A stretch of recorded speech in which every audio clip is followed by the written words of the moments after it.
हाँ सर, किस तरह का कैसी प्रेस वार्ता का आयोजन किया गया? एक बात कह के अपनी बात को शुरू करूंगा।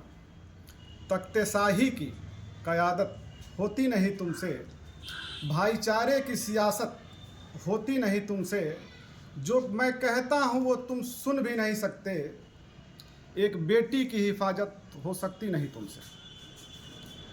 आज हमारी पार्टी अभी कुछ दिन पहले बलिया अस्पताल में एक दलित बेटी के साथ जो शर्मनाक घटना घटी, जाति सूचक गालियां दी गई, रात के वक्त में उसका उत्पीड़न किया गया।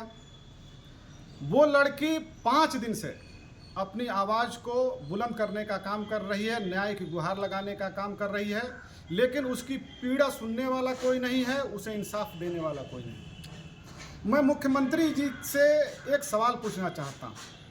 नवरात्रि के दिन जब आप छोटी कन्याओं का पैर धोने का काम करते हैं, कन्याओं को पूजने का काम करते हैं, तो हमें भी बड़ी प्रसन्नता होती है, खुशी होती है कि हमारे प्रदेश का मुख्यमंत्री इस तरीके से सम्मान बेटियों को देने का काम करते हैं।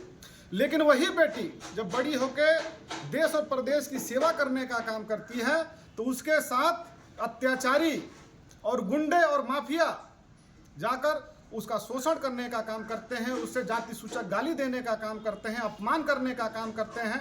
तो मुख्यमंत्री जी से मैं ये पूछना चाहता हूँ, वो पूजन करने वाला मुख्यमंत्री कौन है? और ये जो अपमान देखने के बाद भी अगर इस उत्तर प्रदेश में, आप ही के प्रदेश में अगर कार्रवाई नहीं होती है, तो वहाँ पर किसका राज चल रहा है? ये जवाब हमें मुख्यमंत्री जी से चाहिए। जिस स्टाफ नर्स के बारे में आप कह रहे हैं, सीएमओ बीपी द्विवेदी का कहना है कि जिनके द्वारा बदतमीजी की गई है, वो ये उनका फर्स्ट टाइम नहीं, इसके पहले भी किए हैं। और उन्होंने खुद कहा 2 दिन पहले कि हम कार्रवाई करेंगे, लेकिन अभी तक ना सस्पेंड हुआ और ना ही एफआईआर हुआ। इसको आप कैसे देखते हैं? बिल्कुल ये सीधे सीधे राजनीति से प्रेरित है।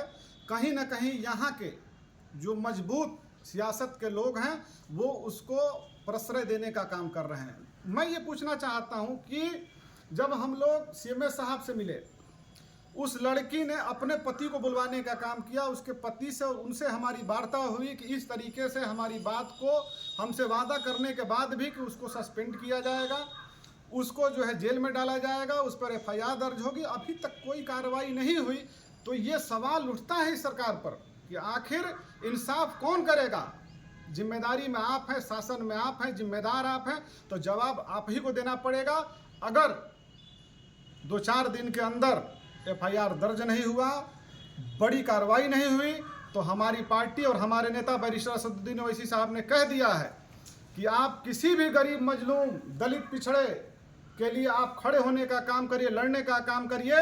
हम लोग बैरिस्टर असदुद्दीन ओवैसी साहब के सिपाही हैं और प्रदेश अध्यक्ष हाजी शौकत अली साहब के सिपाही हैं। हम लोग डरने का काम नहीं करेंगे। हम उस बहन के लिए भाई बनकर, ढाल बनकर उसके लिए लड़ने का काम करेंगे। धन्यवाद।